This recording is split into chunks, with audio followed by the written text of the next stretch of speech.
اسرائیل ظلم کی تمام حدیں پار کر گیا۔ اسرائیلی فوج کی رات کی تاریکی میں غزہ کے اسپتال پر خوفناک بمباری، چند ہی لمحوں میں 800 سے زیادہ فلسطینی شہید ہو گئے، درجنوں زخمی۔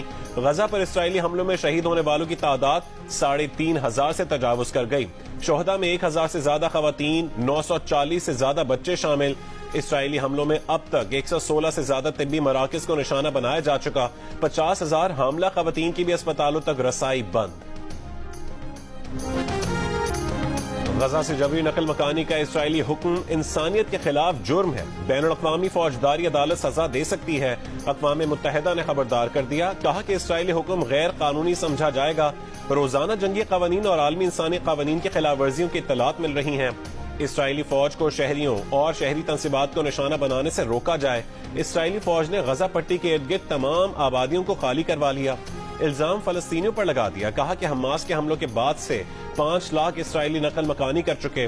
دوسری جانب مصر میں امدادی قافلے رفح بارڈر پہنچ گئے، کراسنگ کھلنے کا انتظار۔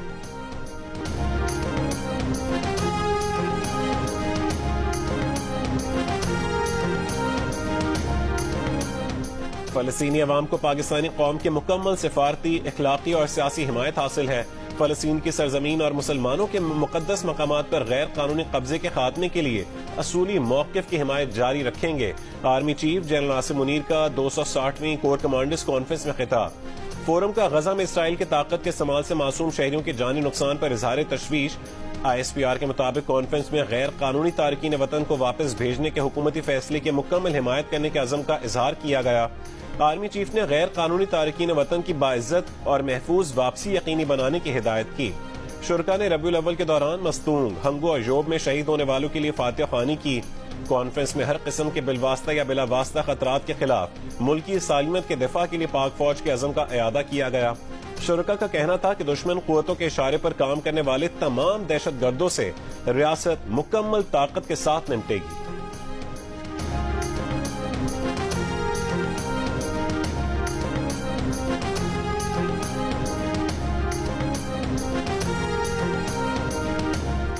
فلسطینیوں کی اپنی ہی سرزمین سے جبری بے دخلی کی کوششیں اردن سے جنگ کے مترادف ہیں۔ فلسطین میں نیا سانحہ رونما نہیں ہونے دیا جائے گا۔ اردن کے وزیر خارجہ کا بڑا بیان۔ عرب ٹی وی کو ایک انٹرویو میں کہا کہ اسرائیل کی وحشیانہ کارروائیاں جنگی جرائم کے زمرے میں آتی ہیں۔ عالمی برادری غزہ معاملے پر یوکرین جنگ کی طرح برتاؤ کرے۔ وزیر خارجہ ایمن الصفدی کا بیان اس وقت سامنے آیا جب امریکی صدر کل اردن پہنچیں گے۔ جو بائیڈن اردن کے شاہ عبداللہ دوم کی میزبانی میں مصری اور فلسطینی صدور کے ہمراہ اجلاس میں شرکت کریں گے۔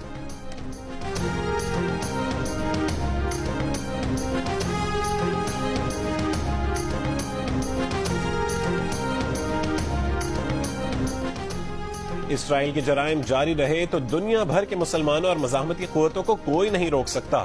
ایران کے سپریم لیڈر آیت اللہ خامنائی نے وارننگ دے دی، کہا کہ اسرائیلی حکام کو ان کے جرائم کے لیے کٹہرے میں لایا جانا چاہیے۔ اس سے پہلے ایران نے خبردار کیا تھا کہ فلسطینیوں پر حملے نہ رکے تو پیشگی کارروائی کی جا سکتی ہے۔ جنگ پھیلی تو اسرائیل کا جغرافیہ ہی بدل جائے گا۔ حماس نے غزہ میں قید اسرائیلی لڑکی کے علاج کی ویڈیو جاری کر دی۔ 21 سال کی میاشیم نے بتایا کہ وہ خیریت سے ہیں۔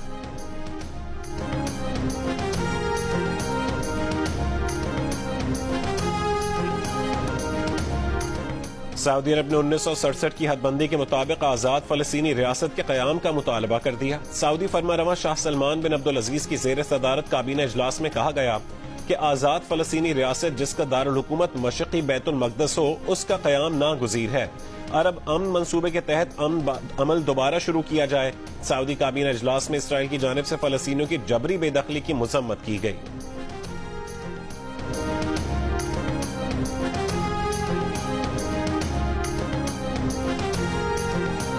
اسرائیلی وزیر اعظم بنیامین نیتن یاہو کا اماراتی صدر شیخ محمد بن زائد کو فون۔ دونوں رہنماؤں کے درمیان موجودہ تنازع کو دنیا میں پھیلنے سے روکنے پر اتفاق۔ اماراتی صدر کا غزہ میں انسانی ہمدردی کی راہداری کو بغیر کسی تاخیر کے فوری کھولنے، شہریوں خصوصاً خواتین، بچوں اور بوڑھوں کو تحفظ دینے کا مطالبہ۔ حماس حملوں کے بعد اسرائیلی وزیر اعظم کا کسی عرب رہنما سے یہ پہلا رابطہ ہے۔ غزہ میں اسرائیلی جارحیت سے پیدا صورتحال، عالمی رہنما میں رابطے تیز۔ برطانوی وزیر اعظم رشی سونک کا سعودی ولی عہد محمد بن سلمان اور قطر کے امیر تمیم بن حمد ال ثانی سے ٹیلی فون پر رابطہ۔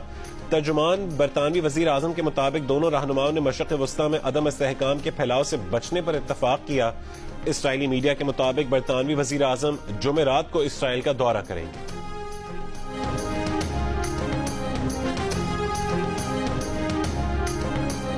جیو نیوز کی ٹیم، میں علی عمران سید اور ہمارے senior most correspondent special correspondent Tariq Abu Alhassan, ہم یہاں بیروت پہنچے ہیں صورتحال کا جائزہ لینے کے لیے، اور یہ کہ جنوبی لبنان بھی موو ہونے کے لیے لیٹر سٹیجز میں۔ تو آج بھی حزب اللہ اور جو اسرائیل ہے اس کے درمیان جھڑپیں ہوئی ہیں، یہاں لبنان میں صورتحال کشیدہ ہے۔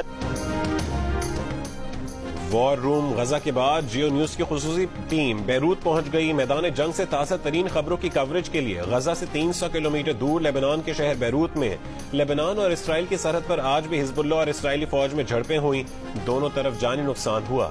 جیو نیوز کے نمائندے طارق ابو الحسن اور علی عمران سید سے لیں گے تازہ ترین تفصیلات اسی بلیٹن۔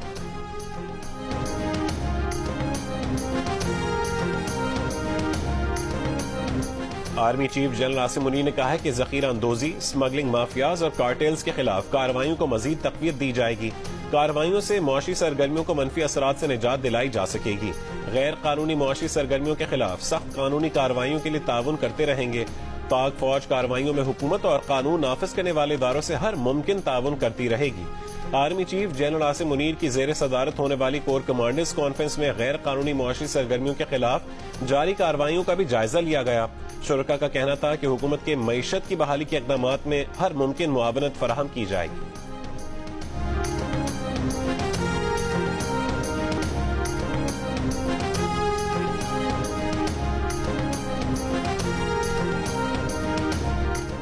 %24 تک شرح سود پر کون سرمایہ کاری کرے گا؟ سرمایہ کاری کے لیے ضروری ہے کہ 2-3 سال کے لیے آنکھیں بند کر لیں، کسی سے نہ پوچھیں کہ پیسہ کہاں سے آیا۔ مسلم لیگ نون کی رہنما مریم نواز کا لاہور میں FPCCI کے دفتر کا دورہ۔ معاشی بحالی کے لیے نواز شریف کے ویژن سے کاروباری برادری کو آگاہ کیا۔ کہا کہ بیوروکریسی اور FBR کی اصلاح کریں گے، نیب کے انتقام کا خاتمہ کر کے کاروباری برادری کے تحفظات دور کریں گے۔ کاروباری، صنعت کار اور تاجر برادری کو مراد دیں گے۔ 2018 سے 2022 تک کی تباہی نے ملک کی بنیادیں ہلا کے رکھ دی ہیں۔ نواز شریف کا ایجنڈا معیشت کی بحالی اور عوام کو مہنگائی سے چھٹکارا دلانا ہے۔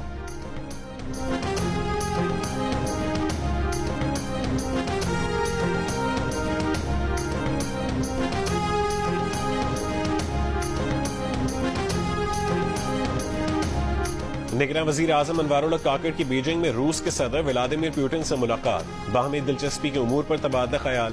تیسرے بیلٹ اینڈ روڈ فورم کا بیجنگ میں انعقاد، فورم میں 130 ممالک سے نمائندوں کی شرکت۔ چینی صدر کا بیلٹ اینڈ روڈ فورم میں شریک رہنماؤں کے اعزاز میں اشاعیہ۔ نگراں وزیر اعظم کی بھی شرکت۔ اس سے پہلے تھنک ٹینک اور اسکالر سے گفتگو میں انوار اللہ کاکڑ نے کہا کہ پاکستان کے لیے چین سے دوستی کا رشتہ سب سے زیادہ اہم ہے۔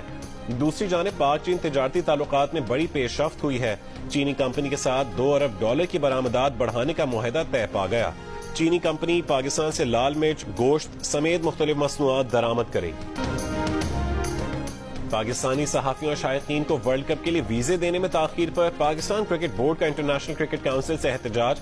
PCB کا احمد آباد میں پاک بھارت میچ میں بھارتی شائقین کے غیر مناسب رویے پر بھی احتجاج۔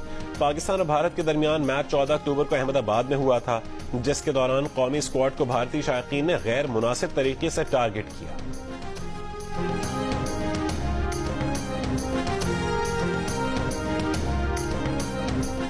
PTI وفد کی صدر عارف الوی سے ملاقات، ایوان صدر نے تصدیق کر دی۔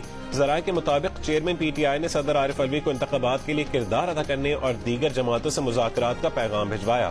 نگراں حکومت کا بھی پاکستان تحریک انصاف کی قیادت سے رابطہ۔ نگراں وزیر اطلاعات مرتضی سولنگی کی PTI رہنما شفقت محمود سے ملاقات۔ PTI کے اعلامیے کے مطابق ملاقات میں انتخابات میں شرکت کے مساوی مواقع اور قومی مفاہمت سے متعلق گفتگو کی گئی۔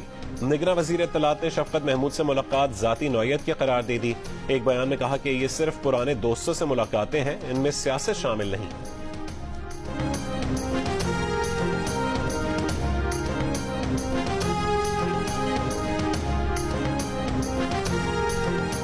اسحاق ڈار کے خلاف آمدن سے زائد اثاثہ جات ریفرنس آگے چلے گا یا نہیں؟ اسلام آباد کی احتساب عدالت نے فیصلہ محفوظ کر لیا۔ 21 اکتوبر کو جج محمد بشیر فیصلہ سنائیں گے. فیصلہ محفوظ کرنے سے پہلے عدالت نے نیب پروسیکیوٹر اور اسحاق ڈار کے وکیل کے دلائل